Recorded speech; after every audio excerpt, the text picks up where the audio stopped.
নয়ন ধুলায় ধূসর হবে যদি বলো ব্রজে যেতে চলতে চরণ ধুলায় ধূসর হবে তবে বোঝ নারীরা নয়ন জলে পা তোমার ধোয়াবে তবে ব্রজ নারীরা চরণ তোমার নয়ন জল ধোয়াবে তারা নয়ন বাড়ি রেখেছে গো চরণ যুগল ধোয়াবে বলে নয়ন বাড়ি রেখেছে গো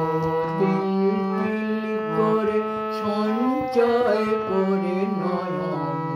বাড়ি রেখেছে গো চরণ যুগল ধোয়াবে বলে নয়ন বাড়ি রেখেছে